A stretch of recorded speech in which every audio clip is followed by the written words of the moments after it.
Ready? Great. All right, well, good afternoon, everyone. The March 6, 2024 meeting of the Land Use Committee will come to order. It is 2:01 p.m. I'm Tammy Morales, chair of the committee. Will the clerk please call the roll? Councilmember Moore. Sorry, present. Councilmember Rivera. Present. Councilmember Wu. Present. Vice Chair Strauss. Present. Chair Morales. Here. 5 present. Thank you. Okay. If there's no objection, today's agenda will be adopted. Hearing no objection, today's agenda is adopted. So before I start public comment, I did want to let folks know what we've got going on today. On today's agenda, we have 5 appointments to the Design Review Commission. We also will have a presentation from the Equitable Development Initiative Division of the Office of Planning and Community Development. That's a mouthful. Before we start today, I do want to acknowledge that yesterday, the mayor released the draft One Seattle Comprehensive Plan. The document and the work that we'll undertake this year provides a once-in-a-decade opportunity to address our housing crisis, to increase opportunities for affordable commercial space in our neighborhoods, and to address our climate goals by increasing walkability throughout all of our neighborhoods, and so much more. So it's going to be an exciting opportunity for all of our neighbors to weigh in on what they'd like to see in their community. And it's important to acknowledge that OPCD has been engaging neighbors throughout the city since 2022. But with the release of this draft, we kick off a 60-day public comment period. And we do have a robust schedule of engagement opportunities throughout the city, including open houses in every council district. So I do want to take a moment. I think they will show a slide, but I do want to just take a moment for the viewing public to let folks know that schedule. Starting March 14th at 6 p.m. at Loyal Heights Community Center, March 19th at 6 p.m. at Cleveland High School, March 26th at 6 p.m. at Nathan Hale High School, April 3rd at 6 p.m. Chief Sealth International High School, April 16th at 6 p.m. Garfield Community Center, April 25th at 6 p.m. Eckstein Middle School, April 30th at 6 here at City Hall in the Bertha Knight Landis Room, and then there will be a virtual open house planned for 6 p.m. on May 2nd. So all of this information will be getting shared regularly through each of our council offices and through the city, but just want to make sure that folks are aware that this is coming. So in order for members of the public to have their ideas considered in the final comprehensive plan, or to have their concerns addressed in the final EIS, the environmental impact statement, they have to send those comments to the Office of Planning and Community Development. I know everybody will be eager to share with their council members how they feel, but in order for your comments to be included in the final plan, please send them to engage.oneseattleplan.com. Well, that's the website you can visit, or you can email oneseattlecomplan@seattle.gov. And I'd encourage everyone who's got comments to send their comments to OPCD. Finally, rather than have OPCD come here and brief just the Land Use Committee, we will have the team present at council briefing on Monday so that all of the council members can be briefed on the comprehensive plan. And that is Monday, March 11th at 2 p.m. The public can watch live on Seattle Channel, and it will also be recorded on Seattle Channel. And I know the department will have more to say about this when we get to that agenda item. So with that in mind, we will move to public comment. I will open the hybrid public comment period. Comments should relate to items on today's agenda and within the purview of this committee. Clerk, do we have any folks signed up electronically, virtually? Currently, we do not. Okay, and do we have anybody signed up in person? Yes, we have 4 in-person commenters.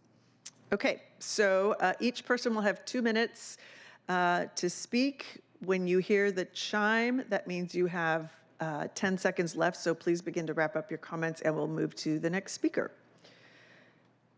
Okay, can you please read the first speakers into the record? The first in-person speaker is Clifford Cawthorn, followed by Donna Bresic. Excellent. Thank you, Chair Morales, Vice Chair Moore, and committee members. It's great to be here today. And first of all, before I begin, I want to thank the staff.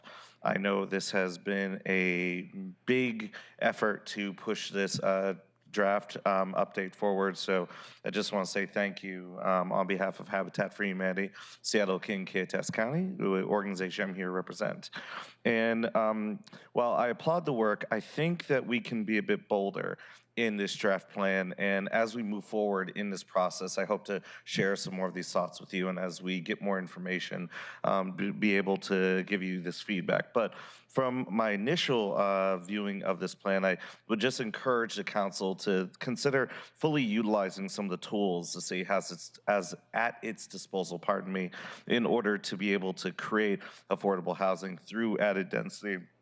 And for example, that includes allowing fourplexes in some of the most impacted neighborhoods that are dealing with displacement right now, in order to be able to add those extra affordable units, as well as to create a well-calibrated FAR bonus alongside the other tools we have in order to be able to incentivize affordability throughout the city. Likewise, I'm also here as in the past, to just express our support for a Connected Communities pilot.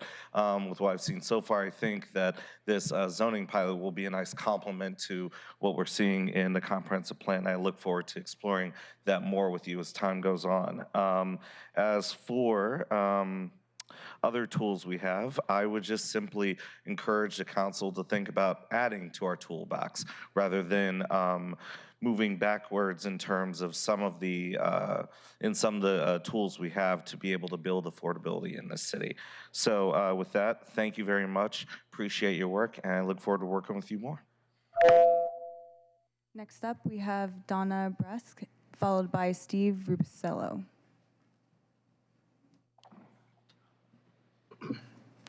I have 6 copies. Hello, my name is Donna Bresic. I'm a civil engineer. I own Donna Bresic & Associates, land use consulting in civil engineering.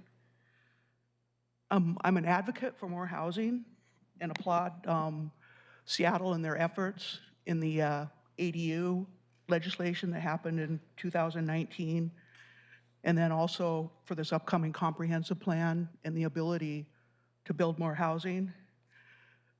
However, just changing the density without addressing how the executive branch, employees and management are undermining the effort with unsurmountable public utility upgrades and mandates isn't going to get you the housing you need. I've seen firsthand many projects that I've designed that developers just give up on because of costly water main extensions and water valves. Specifically, is Seattle Public Utilities Administrative Document WTR 410. It requires developers to install valves as a condition of acquiring new water meters. For 2023, 61 developers received a water availability certificate with a requirement like this. These are significant valves costing $50,000 upward to $200,000 to install. There's no engineering reason given, and you can't get water service unless you install it. There's no Seattle municipal code that gives SPU the authority to require valves as a condition of getting a water meter. There are connection charges and there are installation fees that were passed by the council that are allowed per state law and allowed per the Seattle Municipal Code. Instead, with WTR, it states that the reason for these valves is if SPU determines the improvement provides a positive net value to the city water system. Thank you. Thank you, Ms. Bresic. You can submit your full comments if you'd like to email. I know you have, but if you want to make sure we get that, that'd be great. Next up, we have Steve Rubicello, followed by David Gloger. First rule of getting out of a hole is stop digging. And we have a tree ordinance which tells people how to destroy trees. You know, maybe you could put some tree huggers, people who actually are arborists making decisions instead of people whose prime motive seems to be developer profit. We have also a city which is already overzoned. We have room for a lot more people. I never hear the number anymore. It used to be 3 or 4 times what we have in the city. So upzones are not necessary for densification. I don't know, maybe they help in gentrification, but they're certainly not necessary for densification of the city. That's happening by itself. My biggest concern is that Seattle has gone after us tweeners, people who are working class, people who are not tech bros, people who are not in management. So we're seeing the train and the buses going farther and farther for people to make the city go. And I don't think that many of these programs are affecting that. You know, you have money for migrants that don't even come to the city of Seattle, yet we're seeing more and more people leave the city of Seattle on economic grounds. And the classic example is the Central District, which used to be 80% black, not high income. And most of those people left on strictly economic grounds. Well, you're seeing the same thing happen in the North End, only it's white people. The same thing, economic grounds. And some of your programs that expand zoning without the developer paying for it are just subsidies to developers. And in the North End, there's at least one case where a church wants a park.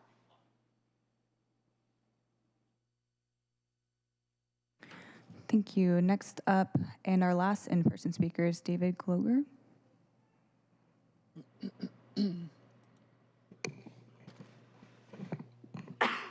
Hello, my name is Dave Gloger, and I live in District 5.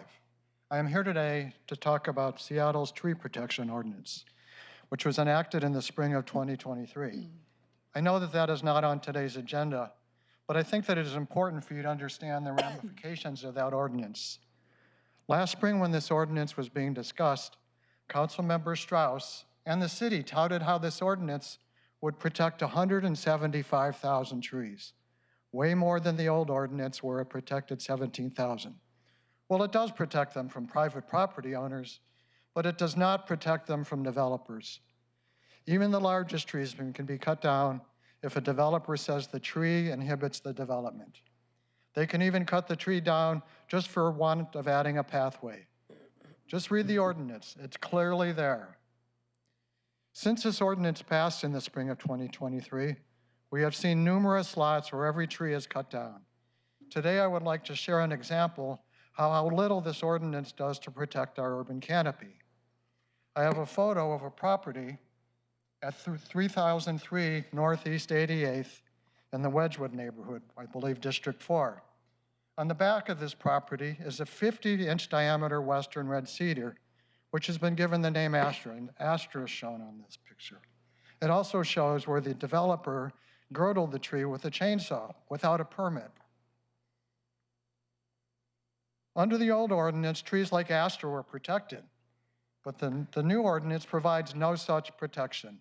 The developer has produced plans that require cutting the tree down. However, architects have clearly shown that the buildings on the developer's plans can be moved so that housing can be saved. We can get the same amount of housing and save the tree, but for the developer, Astra is an obstacle. Please change the ordinance so that we can protect. Thank you. And that completes our in-person and virtual speakers. Great. Thank you, Imani. I will. A point of personal privilege, if I may. Sure. Just letting the record reflect that it's my understanding that the tree that the public commenter just spoke about was permitted under the old ordinance because that permit had vested under the old ordinance and not the current. Okay, thank you. No, we're going to close public comment and move to our agenda. Thank you very much. We'll start. Please, we will. We have a lot of comment from folks, so I understand the frustration, and we will engage with you after public comment and after the committee if you'd like. Happy to talk with you afterward. Okay, we're going to start the committee's item of business. Will you please, Imani, read items into the record? For the appointees that are in chambers, I think we've got 3, and then 2 are on Zoom. Is that right? It is just No, just the 3. Okay, yeah, please come on up. Make your way. And Imani, would you please read items 1 through 5 into the record? Agendums items 1 through 5, appointments 257 through 2761, appointment of Jill Crary, Molly Spetalnick, Kate Clark, Brian Markham, and Zubin Rao to the Seattle Design Commission for briefing, discussion, and possible vote. Terrific. Thank you very much. And thanks to those of you who are able to be here. And if you could just start by introducing yourselves, that'd be great.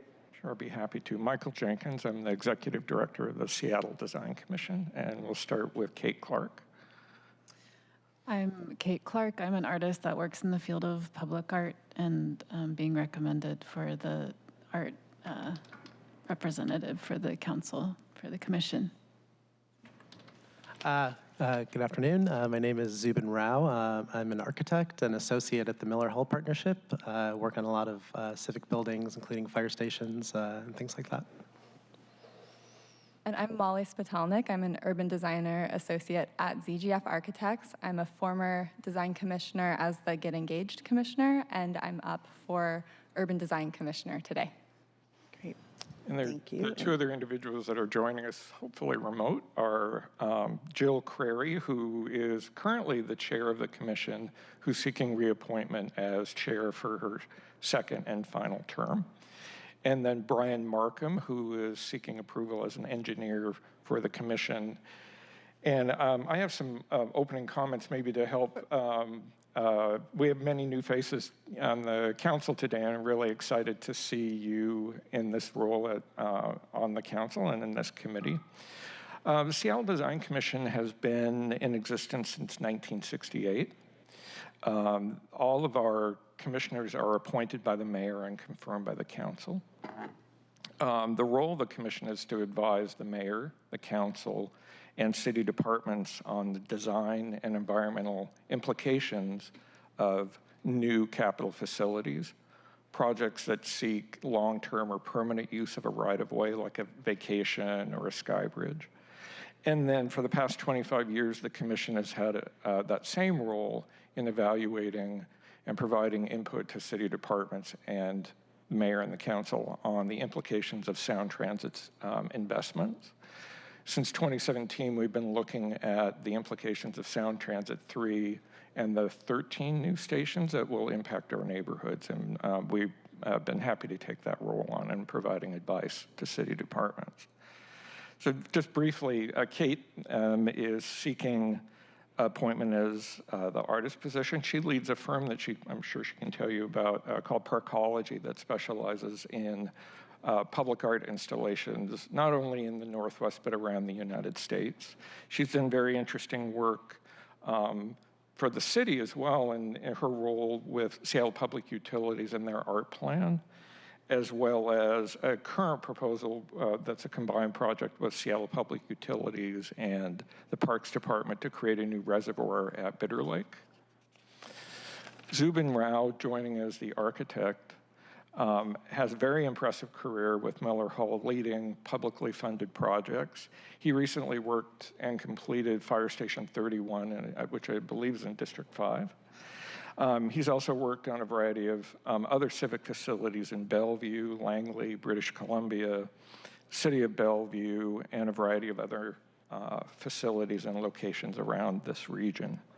Molly, which we're very happy that she can rejoin us in a role as the urban designer for the commission, is an urban designer for ZGF and does a variety of publicly funded projects as well in that role. And then finally, Brian Markham, who hopefully is joining us, is the lead for the Seattle office of Appt. Appt is a worldwide engineering and design services consulting firm. He's a structural engineer that works on a variety of multidisciplinary projects that are primarily focused on art and art museums, performing arts centers, airports, and transit facilities, a wide range practice that is varied as the arts program that was created at King Street Station to new airports for Mexico City and Abu Dhabi. You can imagine how pleased we are to not only have these three individuals join the commission, but as well as the appointments, the reappointments for Jill Crary and for Molly Spetalnick. And I will leave it there. Thank you. Well, I want to give you all an opportunity to speak too. Kate, maybe we'll start with you and just share a little bit about your interest in joining the commission. Sure. Yeah, it's a real honor to have the opportunity to do this. My background, as I mentioned, is in public art, and so I first learned about how art interfaces with cities from the perspective of a maker. When I moved to Seattle and started working on Percent for Art projects, I got involved with the Office of Arts and Culture as a planning artist, as you just mentioned, and had the opportunity also to be on the other side of the table of the Seattle Design Commission when presenting as an artist in residence for the Bitter Lake Reservoir project, the improvement work that's turning a reservoir also into 6-acre new park space in the underserved neighborhood of Bitter Lake. And so from the experience that I had of all of the preparation that goes into presenting to the Seattle Design Commission and the really rigorous and important feedback that comes from such a diverse group of thinkers and problem solvers, I've really witnessed the positive impact that the Design Commission has on planning projects personally. Just to give a few examples, some of the design commissioners for this project suggested, what if you put photovoltaic panels on the roof of this reservoir? What if you rearrange the pathways to improve pedestrian movement? How could you bring in more public art into this process? And so from that side, now I'm excited for the opportunity to be able to also provide brainstorming and feedback into hopefully imbuing more life and excitement into our public spaces that we're all building together.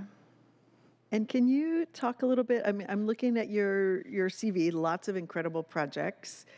A lot of them do seem to be connected to the outdoors and to gardens and sort of natural landscapes, but I don't see a background per se in, say, urban landscaping. So can you talk about that connection? Because I think that's really interesting, not just public art and public space, but the natural environment as well. I have more of a background in urban design than urban landscaping. When I was going to graduate school, I sort of did a hybrid public art and urban design field of study, just because so much of the time public art exists in our neighborhoods and cities and has to interface with sidewalks and parks. And so just naturally, a lot of the problems are being solved by people outside of the arts already. So I love working in team-based approaches, like how it happens in public art commissions. And so very naturally, that's the way that people work as urban designers or as landscape designers or as engineers. So that's sort of where I'm coming from this. Interesting. Thank you. Colleagues, any questions for Kate? No, just thank Okay. you for your service. Thank you. Zubin? Yeah, sure. So like Kate, I have been before the commission on the design team side, most recently for Fire Station 31, and was just really super impressed with all the feedback we got from the commissioners. It was always very thoughtful, very on point. They were really able to kind of drill down on the key issues that, every project will kind of have a few key issues that everybody kind of knows about. And they were just very solutions oriented in kind of giving us advice and providing a fresh set of eyes at how to solve some of these challenges. And I think just kind of reflecting on, living in Seattle and having been here for about 12 years now, and hopefully for many more decades, I just think we have such an incredible building stock in this city of civic buildings. I think our, fire stations, libraries, all of these neighborhood kind of city facilities, I think are very architecturally strong compared to what you see in a lot of places. And it's not that they're fancy or that they're expensive, it's just that they've kind of resolved those issues. And kind of contributed something elegant to the public realm. And I think that Design Commission is probably a big reason for that. So I'm just very excited to kind of have the opportunity to contribute to that discourse and just, contribute some of my expertise and experience working on those types of projects. Great, thank you. And Molly, now, can you clarify for me, this is not a reappointment, you're being appointed to a new I'm being appointed. commission? Okay. I'm seeking appointment to a different position. So I served twice as the Get Engaged Commissioner, which is a one-year position, and now I would be stepping into the Urban Design Commissioner position. Got it, okay. And so tell us a little bit about your interests. Gladly.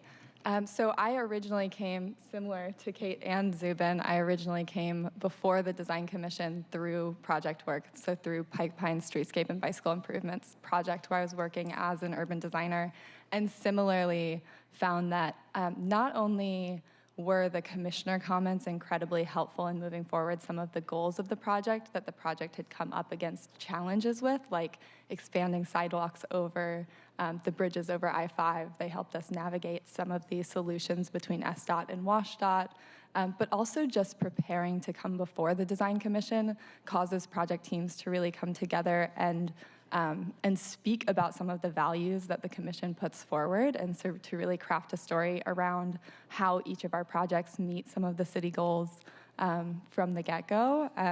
And so I found that really valuable coming before the commission.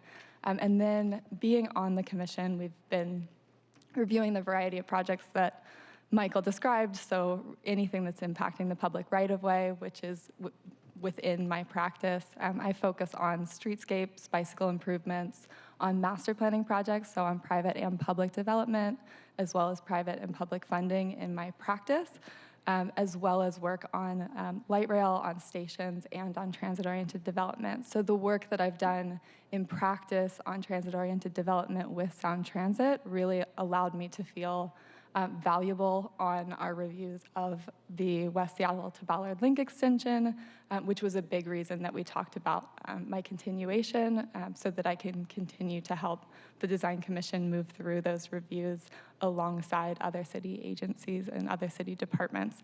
So I look forward to any questions that you have for me. Well, thank you. In addition to being an urban designer, you're also a graduate of the UT School of Architecture, as am I, so go Longhorns. So I do have a personal interest in one of the volunteer activities that you listed, the Youth Achievement Center, which is in District 2, or will be when it is completed. Can you talk a little bit about the work that you did for that group? I would love to. So that is a project that has been very close to my heart since we became involved in it in 2020. Probably one of the most enjoyable design processes of my career. So it's currently gone through the funding process with the Office of Housing, and we're starting to work to speak about moving through construction documentation on that project. It's truly, for my career, it's the most, we talk about co-design with communities in my field, and it's really, this was a process that was ideated by BIPOC youth community members from 2 organizations, from Creative Justice and Community Passageways, and they really said, what do we need? What does our community most need? They had a youth cipher where they wrote on the wall, what is it that our community is lacking? And 2 Sound Transit parcels were what they came to where they could achieve some of those goals, some of those housing goals for youth experiencing homelessness, housing goals for younger adults who are pursuing education, as well as community spaces and potential services. They've partnered with a Black-owned bank from South Carolina, I believe, and just seeing the way that they've come together, found a Black developer to work alongside Africatown Community Land Trust, and really bring that youth vision to fruition. It's really been a process where the youth community members have worked very directly with us, spent hours coming up with precedent imagery and really telling us what is the look and feel of the space that they want, beyond the decision of this is what our community needs from a services perspective. And so I really look forward to any opportunities for them to partner with city agencies as well. And there are quite a few youth in that program who are very interested in engagement in political processes, as well as serving their community through basically this gift to their community of the things that would have been valuable to them. It's very exciting. Thank you. Colleagues, any questions for our appointees? I have one question. Yes, please. I'm just looking at your select volunteer involvement, and you talked about designing the Justice Bus, which sounds really interesting. Could you just explain a little bit more about that? Yes, so that's with Benefits Law Center, and they provide services to people who are seeking Social Security services, and they focus on serving people who are underhoused or unhoused. And so I actually worked alongside Erica Bush, who is the former Urban Design Commissioner whose position I would be stepping into. And she and I worked together alongside that community group and with AIA Committee on Homelessness. And we helped them design a bus that could serve as a mobile law office for Benefits Law Center. And so they basically bring those law services to people wherever they are able to have those services, and they've used it in different ways over the years. I believe that was completed in 2019. Wonderful, thank you. Chair? Sure. And Zubin, I saw in your presentations effective fire station planning for compact sites. I think the last two words is what caught my attention. Can you give us highlights from that presentation? Sure, yeah. So that was at a presentation at, it's called the Fiero Conference. It's a national organization that deals with issues around firefighting, and in particular fire station design for that conference. So we were, me and another Miller Hall colleague were presenting on some of our work both here and in San Diego, planning fire stations for very, very compact sites. So, you know, similar to Fire Station 31, for example, you know, a station that size, if you go to the national conference, most people would say has to be on a 4-acre site or something like that, you know. So working in tight urban environments, we really kind of showed them a lot of kind of newer ideas and ways of laying out fire stations that don't compromise functionality, but that can fit in much more compact urban infill conditions. That's excellent. And then Molly, since you presented at Sound Transit, I have become a board member at Sound Transit. I see that you did the 1000 Northeast 45th Street assessment and the TOD inventory. Any highlights that you want me to leave this meeting with? Highlights what? That you want me to take away. Since I wasn't at those presentations, I wasn't a board member at that time. Of course. So in the TOD inventory, I think really our target was looking for some of those opportunities, particularly for Sound Transit to meet their 80-80-80, so real opportunities for affordable housing. I would say any opportunities where we can help Sound Transit move toward, and they have sought out these opportunities, but where they can have some of those community partnerships. So like I was saying, Youth Achievement Center is one of those that is on one of those additional sites. And so any opportunities where they can take some of the studies that we completed for them, particularly when it's affordable housing, and pursue doing those affordable housing projects with community groups and with community vision, I think is incredible. And then I also think any opportunities around light rail for us to really think about what are the opportunities for co-development, what are our opportunities for overbuild over some of those stations, or are there areas where we want to see affordable housing immediately adjacent to the stations? And so often, if it's going to be overbuild over the stations, it's generally going to be value capture. So that's generally going to be those market rate developments or office.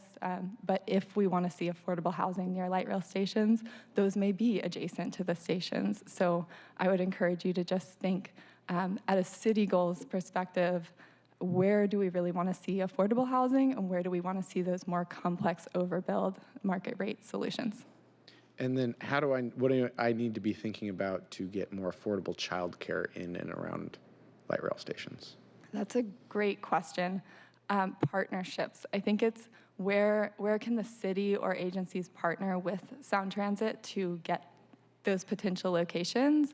And it can get really challenging when you're looking to do affordable housing and childcare, just because those affordable housing developers don't necessarily have the financial structures to build out all of that ground floor space for daycare. So where are there opportunities for partnerships to have daycare in those really key affordable housing locations? I think that's one of the big ones. And that's true with childcare, that's true with retail. Where are there opportunities where the city or agencies can step in to help make retail, childcare, grocery happen, where it might be too big of a burden for a developer to pursue it unless the city says it's required, or the city says, here are ways that we can help you do that. That's excellent. Thank you. That's very helpful. And Kate, thank you for just making our built world a beautiful place to live. I don't have any questions, just gratitude. And thank you all for using your volunteer service to serve our city in this way. And Molly, it's also great to see a Get Engaged member become a full member. Thank you, Chair. All right. I do not see the other two folks on Zoom, so are we done then, Michael? I think so. I mean, we're fortunate that Jill has agreed to serve a second term, and many of you may remember Jill from her role as leading redevelopment at Seattle Center. Her final project for the city was the Climate Pledge Arena project, so you can imagine that we're thrilled that she wants to stick around with us another year, in particular as the role of chair when we're moving into sound transit, evaluating sound transit investments. Sure. So we're pleased with her and Brian stepping up to want to serve on the commission. It's very helpful for the work of the commission and hopefully the projects that come before us. Great. Okay. Well, in that case, colleagues, if there are no further questions, I'm going to move that the committee recommend confirmation of appointments 257 through 761. Did I get those numbers right? 2761. Is there a second? Second. Thank you very much. It's been moved and seconded to recommend confirmation of the appointments. Will the clerk please call the roll? Councilmember Moore, Aye. Councilmember Rivera, Aye. Councilmember Wu, Yes. Vice Chair Strauss, Yes. Chair Morales, Yes. 5 in favor, none opposed. Great, the motion carries, and the committee recommendation that council confirm these appointments will be sent to the March 12th City Council meeting. Thank you very much for being here and for your willingness to continue serving the city of Seattle. Thanks so much. Thank you. Speaking of what the city can do to make sure that we have more housing and childcare and grocery and ground floor opportunities, our next presenters can go ahead and make your way up. Imani, will you please read item 6 into the record? Agenda item 6, introduction to the Equitable Development Initiative for briefing and discussion. Great, thank you. So while our EDI folks are making their way up, I did ask them to come and provide some history and some context for the committee. The Equitable Development Initiative has been an important tool for the city to address the gap that community-based organizations have in accessing capital, accessing the technical expertise they need for leading their own development projects, and getting some pre-development help so they can drive the kind of development that their communities are asking for. I'm happy to have folks here to share presentations.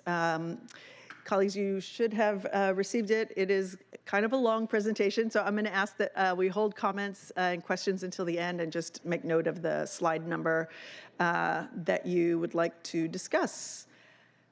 Are we settling in? Okay, I think there was one adjustment to the presentation, so is there something different than what we have? Okay. We'll go ahead and get started in respect of your time and just want to please go ahead and introduce thank you so much, Chair Morales, for this opportunity to present on the Equitable Development Initiative, and also thank you to all of the council members for your time this afternoon. I want to first start by introducing myself. My name is Amy Nguyen. I'm actually new into my role with the Office of Planning and Community Development. I started as the Deputy Director just in January. And I think perhaps what is so exciting and why I'm so thrilled to be with you here today is I'm sure you're all inundated this week with comprehensive plan. And also, thank you, Chair. I heard you gave a good tee up for the comprehensive plan open houses. But our office is more than comprehensive plan. So I want you to shift your brain here a little bit and really want to underscore so much under the leadership of Director Corandongo how we understand and see our Equitable Development Initiative. It's more than a division for us. It is a core function of our office, and it is fundamentally how we understand to deliver on community development. We have a mission within our office. It is to lead collaborative planning, it's to advance equitable development, and most importantly, build great places. Our EDI program, it is our action and implementation. It is how we are able to be accountable and committed. We talk about EDI as how we center communities most vulnerable to displacement. What you're gonna see today from this phenomenal staff is who are those communities? What does it look like in how EDI fits into the discussions of growth? What is equitable growth? And again, reminding you, how do we build those great places? And I love the questions you asked, Councilmember Strauss, because it is so much of how we think around that ground floor activation. I am probably the most important thing about this intro is I want to introduce you to our phenomenal, brand new Equitable Development Initiative Division Director, Jenna Franklin, sitting here to my right. Wow, it's been a long road. We've been asked before, why have you not hired an EDI division director yet? It has been a role that's been vacant for some time, and it's because Rico has a very distinct vision, and we really took that time to ensure that we had the leader that was ready to evolve EDI, not only from the fantastic work that it has already been able to do, but really that EDI 2.0. So with that, Jenna, just to give you a little taste of her also very impressive resume, joining our office just in late 2023, November. Her leadership, she's a native Seattleite. She's focused nearly a quarter decade on local public service, focused on bringing communities and public agencies together. This is about focusing on inclusive civic processes, equity, and social justice. Jenna's contributed to community partnerships and capacity building, particularly supporting resilience in communities of color. To name, you might actually have worked with her before. She has worked within our city as the Director of External Affairs for the Human Services Department. She's also served in capacities at Seattle Public Utilities and the Office of the Hearing Examiner. Also brings to us a large amount of experience with Sound Transit in King County Metro. With that, I'm gonna turn it over to Jenna, who's gonna be and the team who are the stars of today's presentation. Thank you. Thank you. Yeah, there's a green light. You should make sure the green light, and hold it right close to your mouth so we can actually hear you. Great, thank you. Thank you, Amy, and thank you, council members. We appreciate your invitation to talk about equitable development and equitable development as it takes place in Seattle. I also want to acknowledge the EDI team. They really are so dedicated. Two of our EDI team members are here with me today, Julia Pasciuto and Michael Vumson. They will be participating in sharing some of the history and impact of EDI as we move through our presentation. So for context, for those less familiar watching at home as well, what is equitable development? We really think at its base, it's growth with equity, and it is a positive development strategy that seeks to foster inclusive participation by community members that mitigates or reduces the likelihood of displacement and preserves culture. It preserves connection and belonging and ensures that our communities are diverse and are thriving because of that diversity. It seeks to uplift people's humanity and acknowledge the important role that we all play in creating a Seattle where we want to live, where people want to visit, and where opportunity is abundant for everyone.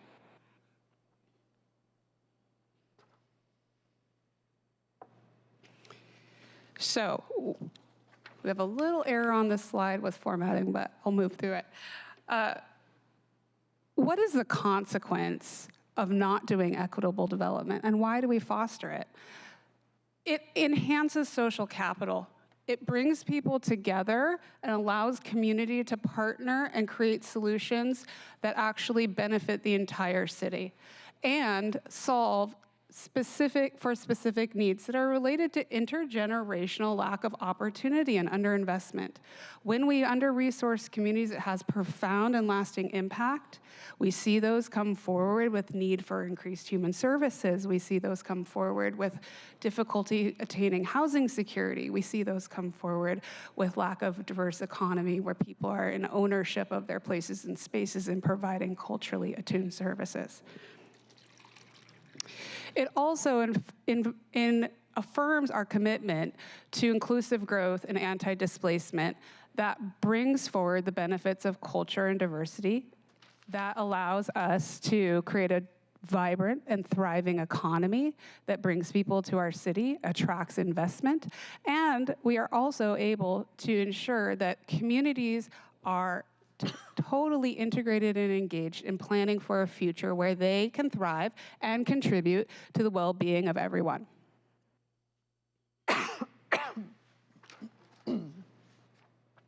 For many communities, it's also a matter of life and death.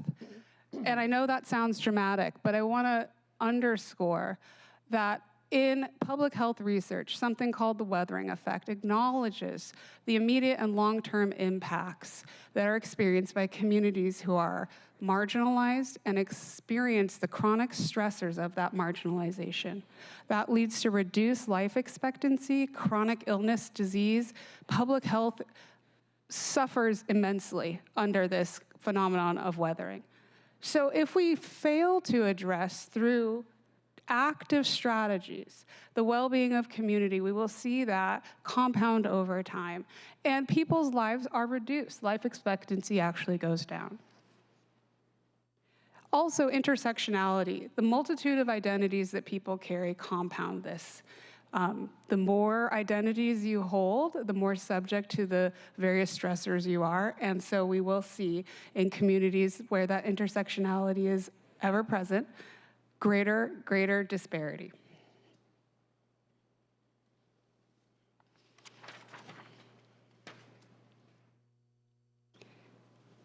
It's important to also talk about how we got here. Seattle does have a history of exclusion and discrimination. This is clear when we look back to the Native communities like the Duwamish who are forcibly displaced and forbidden from residing in Seattle. We experienced Chinese riots and acts of exclusion, and in the 1940s, over 2,000 Japanese Americans were interned. That led to a tremendous loss of property and community fracturing. The intergenerational impact of that is still being felt, and when you look to racially restrictive covenants and redlining experienced in the 1930s, 40s, 50s, 60s, all the way through the 70s, we can see that communities were pushed into specific areas that were then also identified as less desirable places to live. The reality is we have to take an active role in addressing that.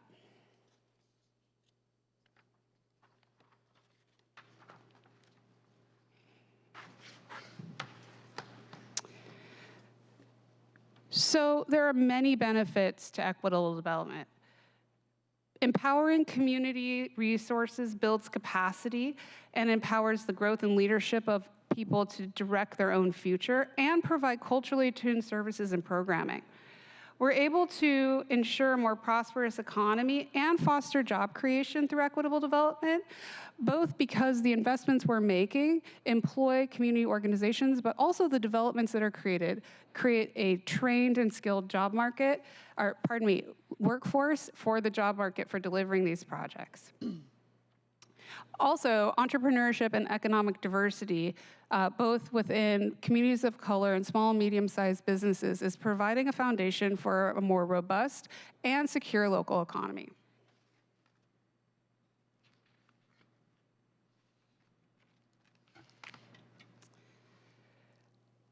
When we foster equitable development, we also see that income disparity or income equity is improved. Disparity goes down. This empowers marginalized communities to reduce the disparities they experience because they have increased economic security, they are able to build intergenerational wealth, and they increase their immediate purchasing power. In addition, the community-led stability and resilience that is a component of equitable development, and you can see this in one of our projects in Lake City, where not only is the development delivering a resilience hub, but it also improves the local infrastructure, which makes the community overall safer and more resilient for everyone. This is important because many marginalized communities are less able to withstand and recover from catastrophic events, whether that is COVID, whether that is an earthquake. These are real factors that affect people's lives over the immediate term and across generations. Health and well-being is also benefited by equitable development, both through inclusion, because when people work together, they build understanding, but also because the social cohesion and trust that happens as a result of the collaboration builds a vision for a shared future that is now becoming a reality. The city has responded to these needs through the Equitable Development Initiative. It plays a crucial role in making catalytic investments. EDI is about bringing community envisioned and led solutions to reality. It is about partnership and ensuring that communities subject to displacement risks are able to mitigate those risks through their own vision and action. We do not want to perpetuate systems whereby race, place, or other factors of intersectionality, community members are excluded from the benefits of our economy and where they are made to feel that Seattle does not offer a future for them. Our Equitable Development Initiative is guided by our implementation plan, which we refer to as the EDIP, and we'll talk a little bit more about that, a financial investment strategy, and our very important Equitable Development Initiative Community Advisory Board. And in 2024, as we look forward, we plan to engage in what we call EDI 2.0. It is a community visioning and strategic planning process. We are guided by documents that were developed in 2016 and have brought us great success with implementing EDI, but we also know so much has changed across COVID and other things, and so we want to update our guidance and make sure that they're still reflective of community needs and priorities into the future. And Julie is going to talk a little bit about the community's role in leading our work. Good afternoon. I think I'd be remiss in not noting the important roles of community-based coalitions in the creation of the Equitable Development Implementation Plan.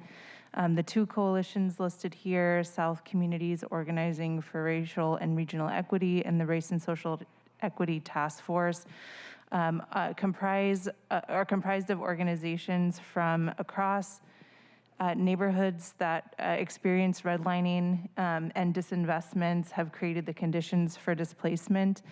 And I think it's timely in the conversations forthcoming around the comprehensive plan.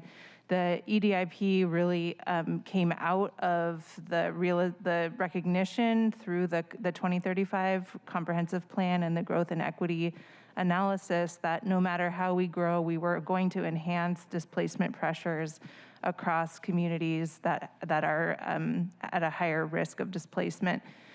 And so yeah, I think it's timely that we're briefing you today as the comprehensive plan is coming out, because EDI really emerged as a mitigation strategy to that anticipated displacement.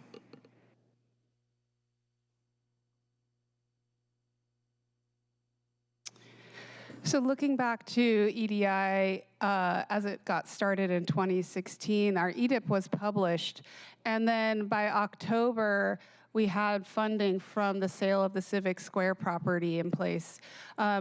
We launched EDI with 5 initial projects stemming from that funding, and it was an interdepartmental effort, and community remained involved throughout.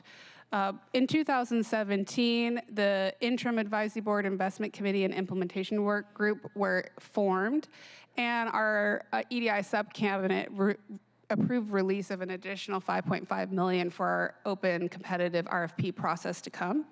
And we also had the State of Equity report in Seattle released. So just for some additional understanding of what the EDIP directs us to do and why some of the things we've shared today are important. The community's work in developing the implementation plan centered the need for an equitable city, where we're working specifically to eliminate institutionalized racism. This is tied to our race, equity, and social justice work. It's very integrated in that. And we were directed to create an equitable development framework, and we'll talk a little bit more about that. At its core, this is all about defining and driving systemic change. Our primary purpose is to develop and implement equitable development projects in collaboration with the community. And that requires an implementation structure and the support of the leadership of marginalized communities because they are experts in their own needs. And so we've worked both with our board and with grantees past and current to talk about how we can continue to provide the right kind of technical assistance, facilitate relationship building, and also really ensure that where they're hitting challenges in their projects, we're helping them overcome those. So the equitable development framework is focused on strong people and strong communities. What you see here are the core drivers of equity that were identified in the framework, and these still come through in our application processes every year and in the goals and objectives shared by our board and community members. These are really anchors that guide how we consider criteria setting and making awards on an annual basis as well. And we'll walk you through how we do that. We have some significant categories of funding to note. Community capacity building. This is working directly with the organizations as they understand how to take on an equitable development project and then build their internal capacity to do so. Site acquisitions, physically, that is a parcel or an assemblage of parcels. And then advancing projects through their development phases into reality so that the public benefits associated with them can be enjoyed by everyone. Again, you see the anchors for an equitable Seattle. We also are moved forward through both one-time funding and now through ongoing funding. Our primary sources of ongoing funding are the Jumpstart Payroll Tax, the Short-Term Rental Tax Fund, and the Community Development Block Grant. And repayment of awards is repayment in kind. It's in the form of considerations via public benefits, services, and programming.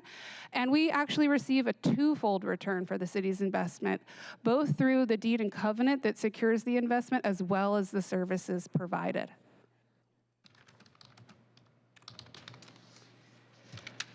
For those who are not as familiar with the various funding sources, we receive 9% for the Equitable Development Initiative from the payroll expense tax, and that is provided that general fund revenues are at least $1.15 billion.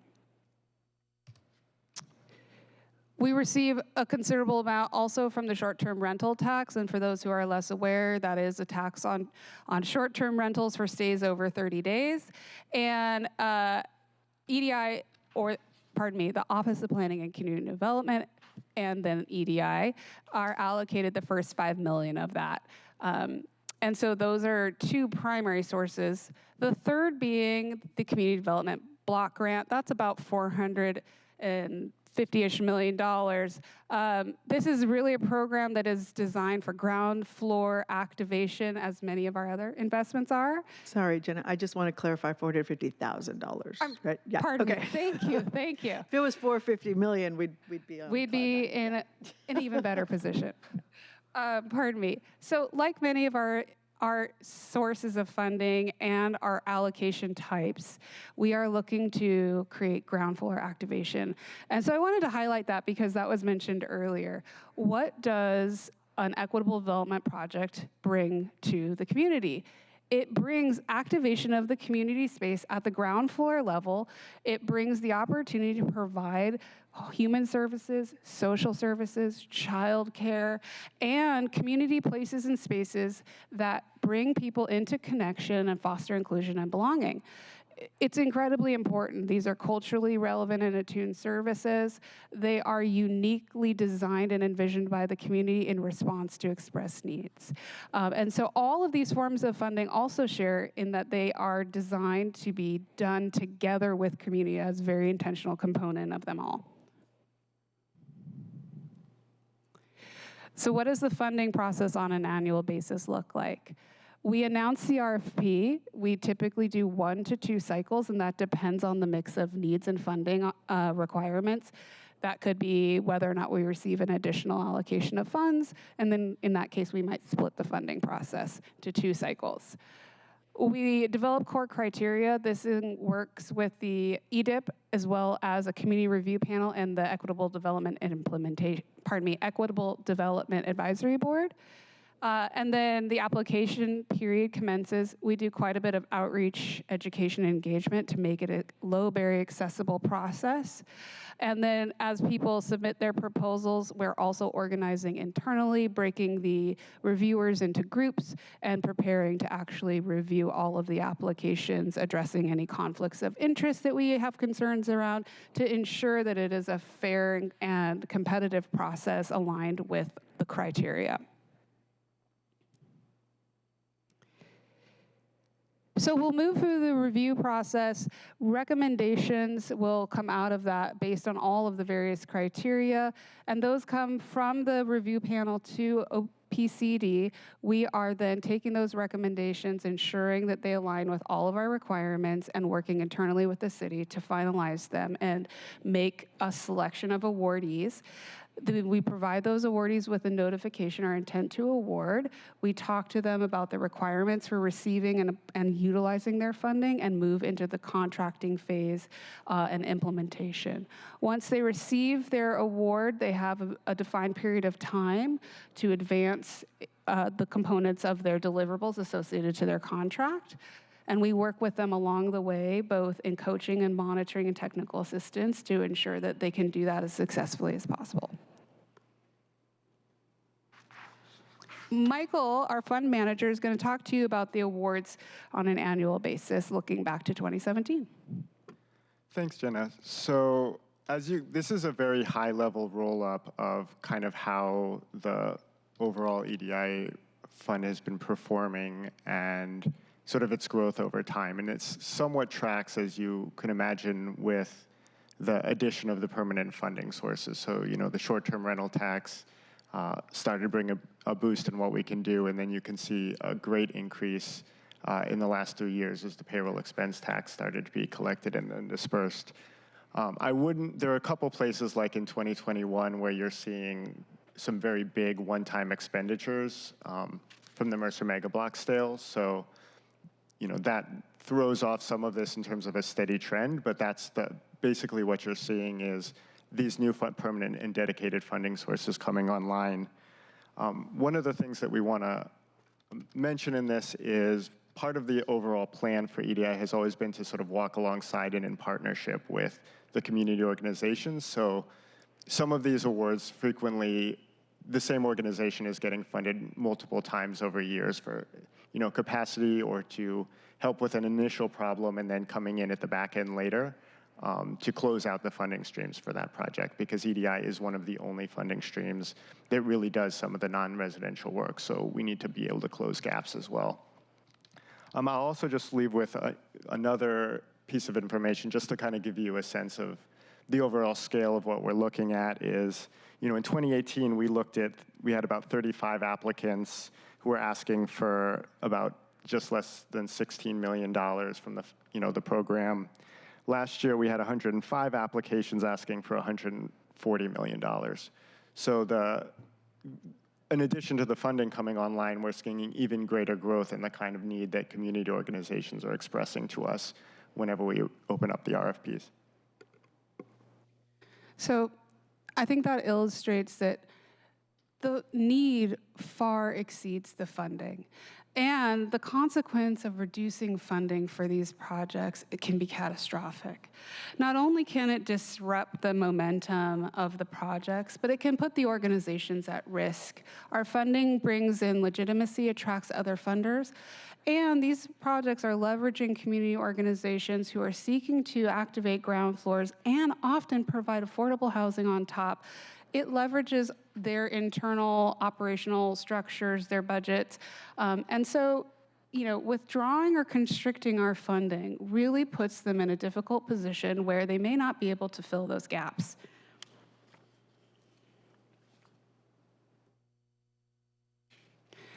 So we have 3 slides for you here that show the geographic distribution of projects funded in North Central part of Seattle. What you see here, and this map shows you the high risk of displacement and low risk of displacement areas.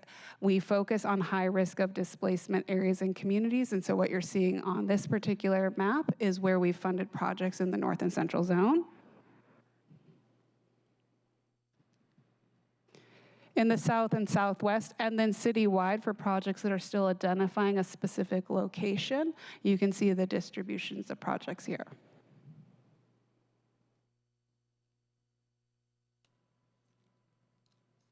And then moving to the south of the city, south part of Seattle and the Rainier Valley in particular, here's where these are, as you can see, the heat map shows a wide array of geographic and demographic need. And so these maps also look at the indicators by community, such as race, income, et cetera. So that's part of what's blended into this analysis at risk of displacement. So here's what we are funding in the Rainier Valley.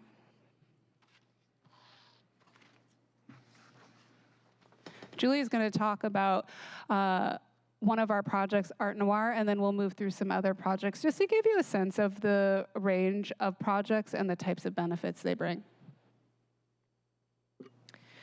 Thank you. So the first project we're highlighting is Art Noir, which is a Black arts and cultural retail and gallery space at 23rd and Union, kind of reclaiming the the center of historic Black commerce in the Central District.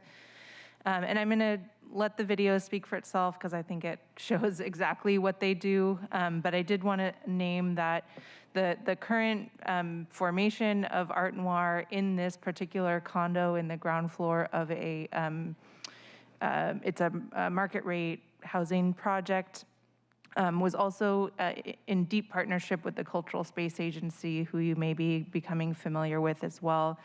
We see them as a partner in our work. They completed their acquisition in December of last year. They were already in operation before that, and so it's really nice to be able to point to an example in operation of the type of work that we do.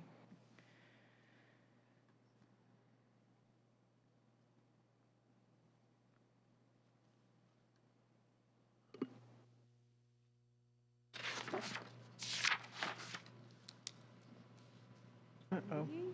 Hold on.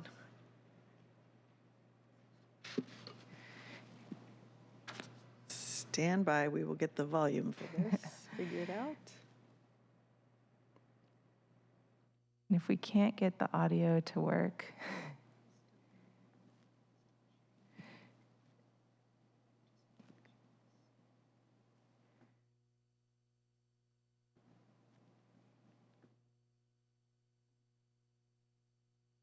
thanks, Imani. All right, we'll try again.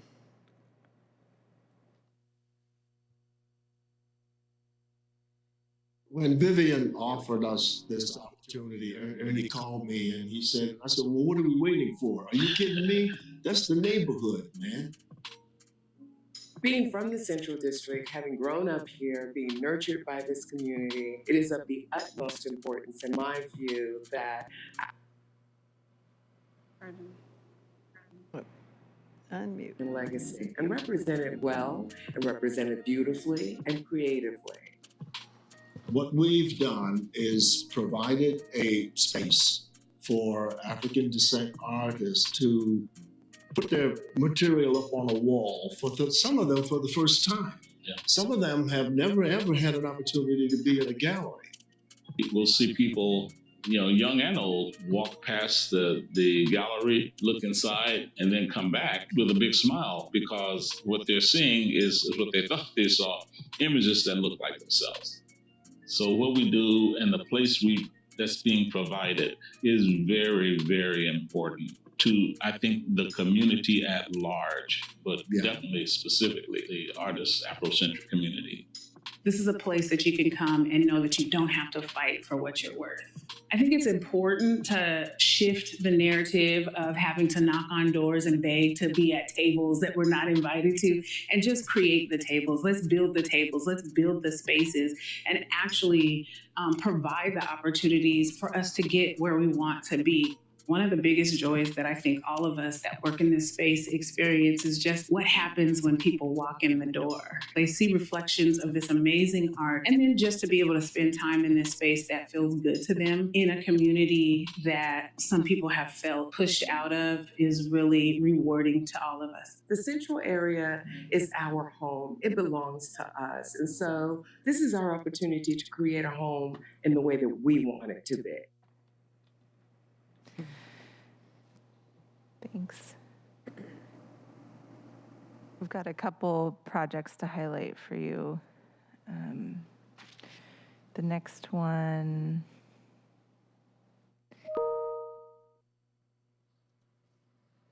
is Rainier Valley Midwives. We can get to the next screen. There we go. And they originally came to us in 2019 seeking capacity building funding, then came back for pre-development as they started imagining what the permanent space that they could build. And then we eventually awarded them funding for acquisition. I believe they closed in 2022. And they acquired 2 adjacent single-family homes in Columbia City and are working diligently to transition them into a birth center. And I think it's important to note that our investment has also opened up other funding opportunities. They were able to receive a federal legislative allocation from Senator Patty Murray's office. And again, they're currently working to bring it up to the health code, including accessibility improvements. And I think naming that having a permanent place with culturally relevant healthcare has a direct connection to health outcomes for birthing people, just to give you a sense of the range of the type of investments that we're able to make.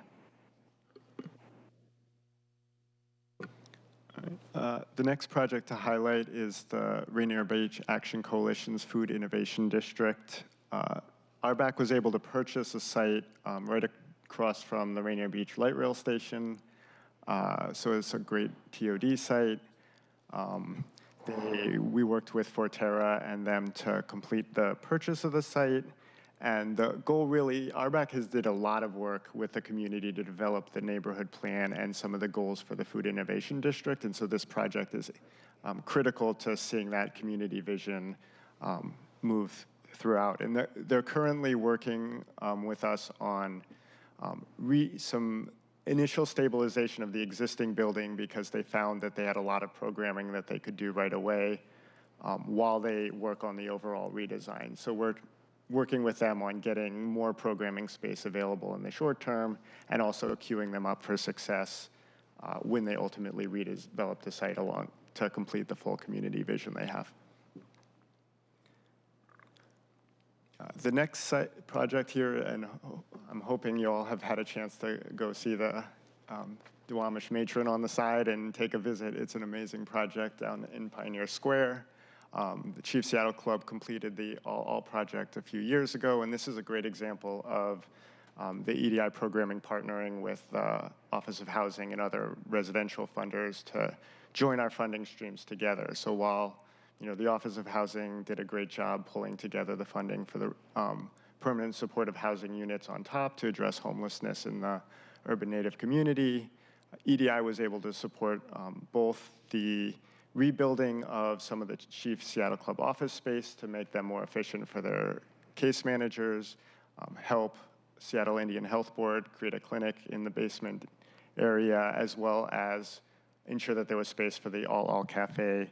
And if you haven't had the bison tacos, you should have the bison tacos.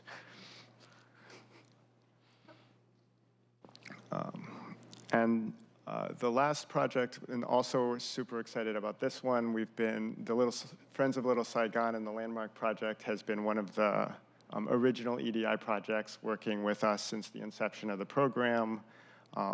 It's a great example of sometimes how long it takes working with community to find the right location. They did a phenomenal job of analyzing potential properties in Little Saigon, looking for opportunities, and just last year we're finally able to acquire property, and now they're moving into the full capital campaign to raise the rest of the money to complete the vision, which will be quite a bit of housing, hopefully, as well as service space for their offices and night market and maybe some other sort of cultural space for the Vietnamese community in Little Saigon.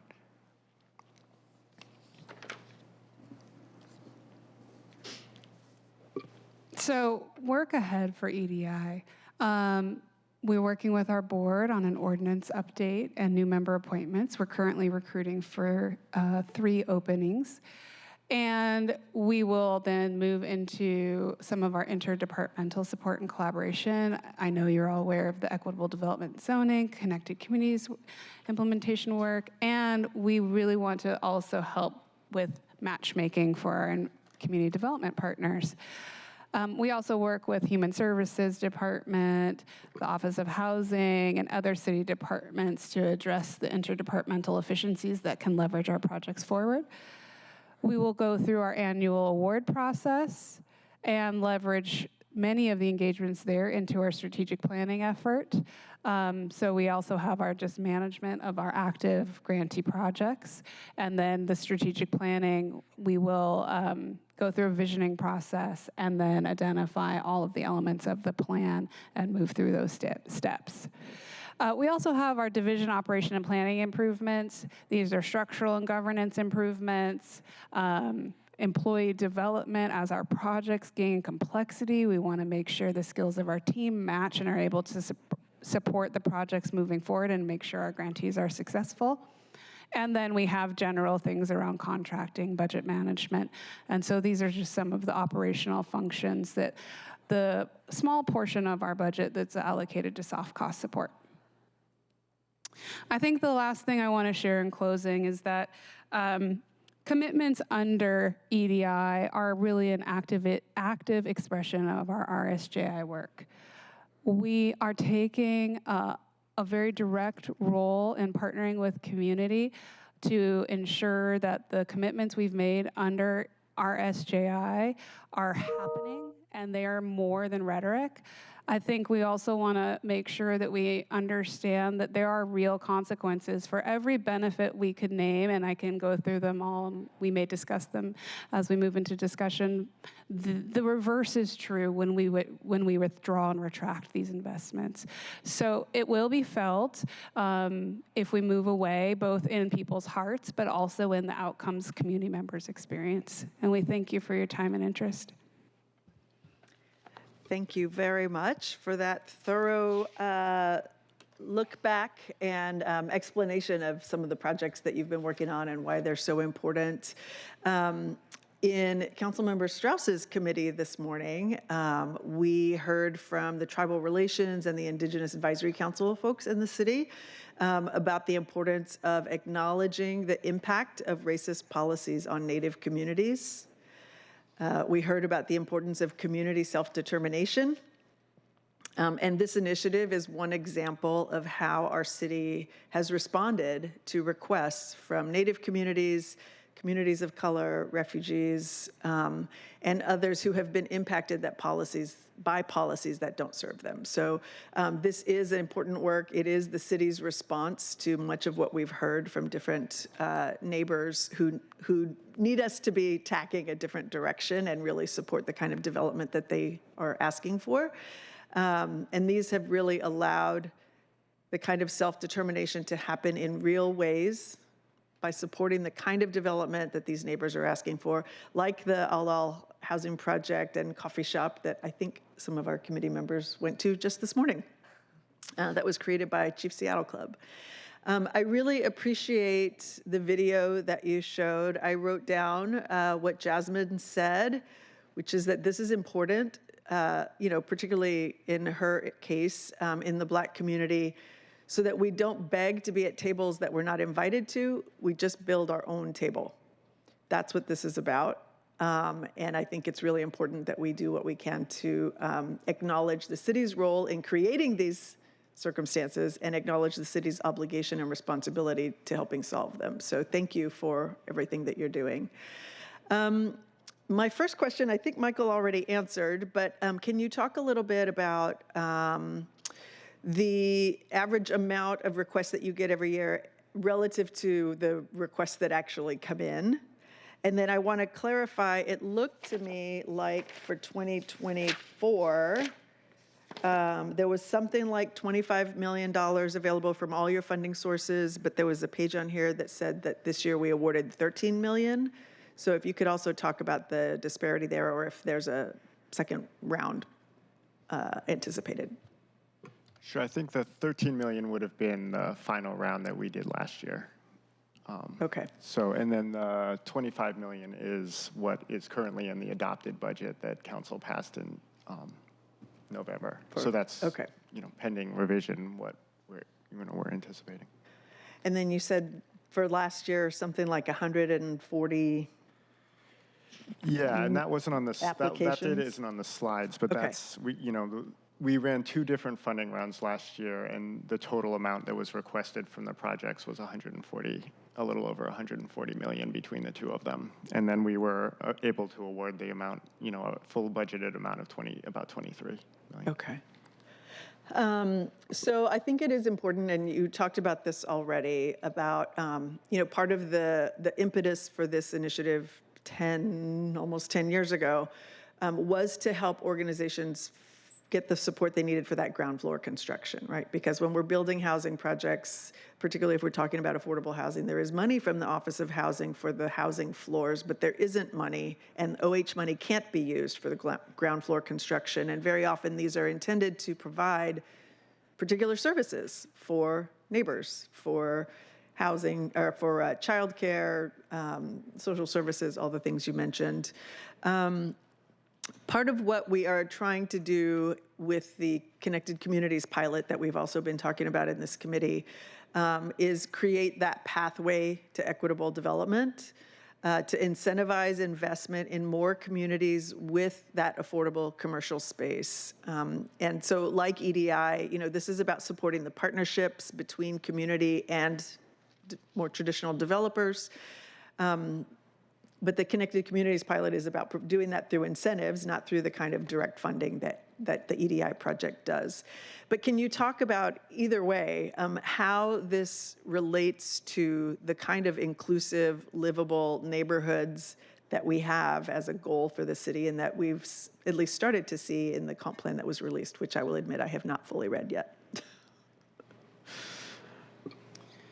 Yeah, so I think it's very important to acknowledge that all of the tools are important tools, and more tools are even better than what we have now. Because as Michael noted, the need far exceeds what we're able to do, and also the complexity of the need requires the application of different tools. That said, we have a number of things: connected communities, equitable development zoning, some of the partnerships we have with human services and other departments that allow us to effectuate shifts in different ways. And so through some of these tools, we can change the way in which certain areas of the city are zoned to reduce the risk associated with conceiving a project and moving it through permitting. We're also able to ensure that the type of cultural vibrancy and diversity that we know creates more stable conditions for people, both on a public health and human scale, but also for our city economically, are occurring. So these are strategies when we think about community and economic development that are really at the core of what kind of security do we want to invest in now that creates a more secure future for everyone. And I think it's very important to think about the blending of tools and also the public-private partnerships that we can use to even take that a step further. I would be remiss if I also didn't want to just make another plug, as comprehensive plan is a massive place in which we hold that vision for the city. This slide is referencing that Indigenous planning, but also within our office, there's been so much conversation even today just around transit-oriented development and the catalytic transportation infrastructure investments underway. EDI is at the forefront of our innovation. We have a grant through the Federal Transit Administration to think about equitable transit-oriented development.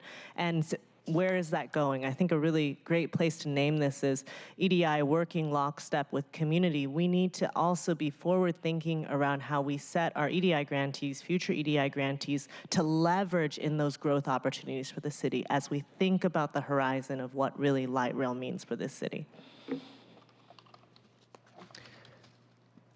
Thank you. Councilmember Wu. Thank you for that very comprehensive presentation. Just a really quick, very minor thing, slide 4, ID, it's CID. I always get 10 emails every single time something like this happens within council. But I have a question regarding, I know the need is great and you do amazing work. What are the parameters for funding? Like what criteria goes into who gets chosen for funding? I'm going to invite Michael and Julia also to talk to this. It's tailored to each year because each year we're also building on past investments and identifying gaps. That said, within the Equitable Development Implementation Plan and Framework, some of the criteria related to community, the depth and breadth of community relationship and connection, the degree of which the projects can realize public benefits, such as services and programs, and preserve cultural heritage sites, culture and community, and prevent displacement are some of the big ones. Sure, and it's a great and it's a really big question, right? I mean, the fundamental is the EDI implementation plan sets the guidelines for what our criteria are, and then we've been implementing it ever since. And part of the reason we're enthusiastic about EDI 2.0 is to sort of get a new implementation plan that updates some of that based on what we've been learning about how the program goes and how it implements over the last couple of years. So certainly, you know, those 6 equity drivers that were presented on a slide, finding a way to have criteria that is, you know, race neutral, but also cognizant of the history of the city and all of the policies that we highlighted at the beginning is really important in order to have a program that targets the communities that most have suffered disinvestment and then need to receive the additional investment. Everybody struggled with the question of what is community and certainly what is authentic community. And so, you know, our criteria looks at things like depth of relationship and what is the relationship between the organization that's proposing a project and the community that they're claiming to serve, and is, you know, can they sort of demonstrate that there's alignment there? You know, and some of those things are very hard to, you know, really pin down, which is part of the reason why it's so important for us to have community members who are sort of experts in the field being the ones developing the recommendations on funding, is to, you know, get the collective wisdom of folks who are impacted by the work and impacted by the policies and the programs, really helping us develop recommendations of which projects should move forward, especially given that every year we have way more, you know, projects that are great projects than we have the resources to be able to support. Following that, how is the outreach and engagement being done for getting these proposals? Is it an application process? Sure, yeah. I mean, it's a formal request for proposals, and folks have to submit applications to us. And depending on the year, we've done more or less active cultivation. You know, every year we've also had, you know, we also have a long conversation with our advisory board saying, like, how can we incorporate your priorities?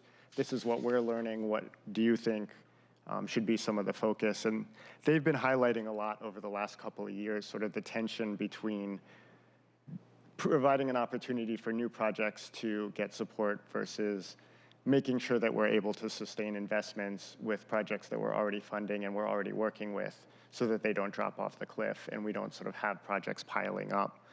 So that's sort of been one of the central tensions over the last couple of years within the program, is sort of finding that balance and making sure that we're recruiting new folks. And, you know, a couple of years ago, we identified with the board some specific demographics and geographic areas that we were seeing from our applicant pool didn't have the kind of applications that we would sort of expect from other areas, and tried to do some very specific targeted outreach around that. And we had that discussion with our advisory board to make sure that they were seeing the same things that we were. So those are sort of some examples, but you know, based on the number of applications we're getting in, the word seems to be out there pretty well. Thank you. Did you have a question? Councilmember Rivera? Thank you, Councilmember Morales, and thank you, PCD, for coming to give this presentation. Michael, I just wanted to ask a follow-up question on something you said. So these projects don't get initial funding, they get funding and then they get ongoing funding then? Am I understanding that correctly? Yeah, I mean, one of the first things that we sort of experimented with as a program is the idea that if you're going to do capacity building, you should probably be doing multiple years of funding with an organization to sort of stick with them. And what we've sort of found pretty quickly was sort of city budget and allocation processes don't lend themselves very well to that. So everyone has to apply every year to sort of renew their funding. And then it really, like, what they're asking for really depends. There are some folks who come in and they say, you know, we need capacity building. We're just getting started. We need to do some visioning, or we don't have full-time staff and we would really like some because this is a lot. We're taking on something that's a lot, but there's no one else doing this work in community. And if we don't do it, there's no one else there. Other organizations come in and they're like, we've got a pretty baked project. We need, you know, $700,000 to close all the financing and start construction. We have some folks who say, you know, we're caught in this system where we can't get funding from anybody else because we don't have land, but in order to get land from them, we have to do all this design work, and we can't pay for that design work because we can't get the grant because we don't have the land, and they're stuck in this cart and horse problem. And so a lot of times some of our funding asks or our funding goals are just, how do you get that organization stuck from the system that other funders in this area play? And us trying to understand the circumstances that they're in as an individual organization and how, you know, we can structure an investment that best supports them. So do you work with them to be self-sustaining? Is that part of the model?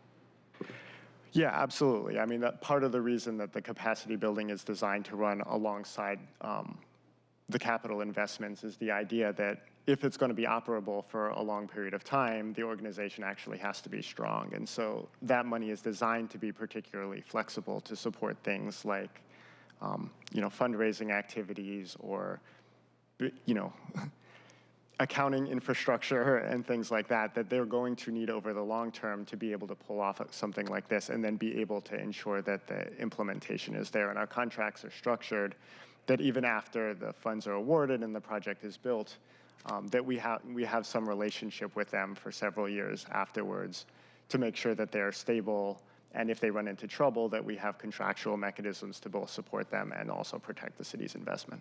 Do you have any current projects that are self-sustaining at that level? Oh, I mean, like Seattle Club is a great example, right? So Yeah, we're no several. longer I mean, there's several. providing funding Yeah. for certain projects. So I will actually admit there is so much here. I'm going to reach out to Director Kirindongo to get a more in-depth and more time because I have so many questions. I won't ask all of them here. There are just too many. Each one of these slides actually, you know, there are multiple questions I had based on each one of these slides because there's so much here. So I'll just put on the record that I'll ask for that so that we can get our questions answered. Because I do think on the funding side as well, I'm a little unclear. There were a lot of numbers going back and forth that didn't seem to reflect the final, so I want to make sure that I understand what the actual funding sources are and how much is coming from each thing, EDI versus OH, not related to the EDI piece, the jumpstart money, et cetera. Because I seems like what I heard you say was funding was coming from different sources, not just the jumpstart EDI money. Yeah, typically these projects are, well, I mean, housing projects themselves have all interesting capital stack no matter what you're talking about. And this funding is intended to help support either the pre-development or the capacity building or the ground floor construction because the Office of Housing money can't be used for that. So not a housing developer myself, but that's my understanding. Yeah, Jenna. And I will add one of the points I think that might clarify confusion is because projects have often multiple project partners. We have more partners and organizations that receive funding than we have specific projects. And then we have the 3 primary sources of ongoing funding that we are allocating to the awards for the projects. And then just to add another layer of complexity, within the blend of funding and the projects and the project partners, we have the projects that receive fundings across years. And then also, we're working with other departments. So on occasion, we'll have projects that are much more suitable to be administered by another department, in which case, similar to what's going on with participatory budgeting that gets transferred over to us from SOCR, we may transfer projects. So sometimes the numbers, you might catch something in the numbers where it will catch your attention, and we'll be happy to come and explain anything like that. And it is difficult and complicated, which is one of the reasons why we think the partnership component of the work is so important. As hard as it is to explain it and share what the value of EDI is, it's harder for the community organizations to figure out the landscape of development. And we do need to diversify that landscape if we want to solve for the issues in front of the city in terms of housing and ownership and rooted and well communities. And so we would welcome the opportunity to talk at any length about EDI. Thank you. Actually, and one final question. So are there housing projects coming out of any of these EDI projects, meaning do any of these projects lead to housing units? And do you have a sense of, I mean, I imagine you do, but I know we didn't ask you ahead of time, so if you don't know, you can let me know later, but how many units are being developed, for instance? Yeah, so I would say we foster housing, but we are not the direct driver in terms of, that is not the core intent of EDI.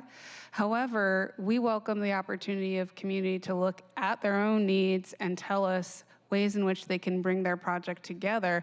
Often that does involve community organizations or community development, nonprofit development partners partnering with housing developers to create housing because it is such a huge need and it's a part of the services that they want to ensure extended to the community. However, that is not a requirement of our projects. We love when it happens, though, because we believe that everyone should have a place to live where they can trust that they're well cared for and a part of the fabric of the community. It's not a requirement, though. Councilmember Shows. Thank you, Chair. Deputy Director Nguyen, I really appreciated what you had to say about giving organizations the opportunity to leverage their dollars. Because when I look at mandatory housing affordability in lieu fees, rather than performing on site, we all want more affordable housing in the neighborhoods that development is occurring, which is why it is a desire to have in-unit affordable units. But I think what is lost in the conversation so often is that those MHA in lieu fees are leveraged by state, county, federal dollars, and so $1 becomes $3. And so I just appreciate that there is a thought there within EDI to do the same thing. I did notice on your breakout on the chart that United Indians of All Tribes was funded. Daybreak Star Center, is that what I saw on the map? Could you speak to that? I don't know who it is. Sure. Daybreak Stars actually received 2 different awards from us. So they, I think, got another one last year. their project is doing capital needs, like a lot of deferred maintenance on the Daybreak Star Center. And so they received funding in 2018 with their initial award, completed that scope of work, and then we just recently issued them another award, I think of about $1 million to start the next phase of work. So that's ongoing with them, and they're doing a great job so far. That's great, because I know I'm glad that they are a candidate within your program. I had just another thank you, sorry, about All House. Chair was correct. Councilmember Kettle and I went down to the All Cafe this afternoon, and it was really nice to see that you helped support that. He got the buffalo taco? Bison tacos. I only eat fish, so I got the cornbread. It's quite delicious. So thank you for your work. And I tell no lies about food. Yeah, I look forward to more. Councilmember Wu, I see your hand. Is that a new hand, or you have another question? Oh, I have an additional question. I'm Okay. so sorry. This one's a very quick one. Is there somewhere I could find out more information about each of your projects? There's a lot of really interesting organizations there. And so I was wondering if there's something online that I could look at. Yes, when you visit the Office of Planning and Community Development website, there's a tab at the top called Ongoing Initiatives that'll bring you to the EDI page. And there we have a short synopsis of our list of projects, talking about the project name, but then also about the intent of the projects. We also would welcome the opportunity to bring any of our projects that are of interest, bring those grantees back so they can talk about their own work, which I think, is just incredible, the amount of work that they take on and the learning curve that they meet. So we would welcome that opportunity as well. Yeah, that's a great idea. We will see about making sure we find a committee to schedule that. Okay, any other questions? I'm not seeing any. Thank you all so much for coming, for sharing your important work, and look forward to hearing more, particularly about your grantees. Thanks so much. Okay, colleagues, before we wrap up, I do want to call your attention to a memo that you received from Central Staff Member Lish Whitson. I think that went out this morning.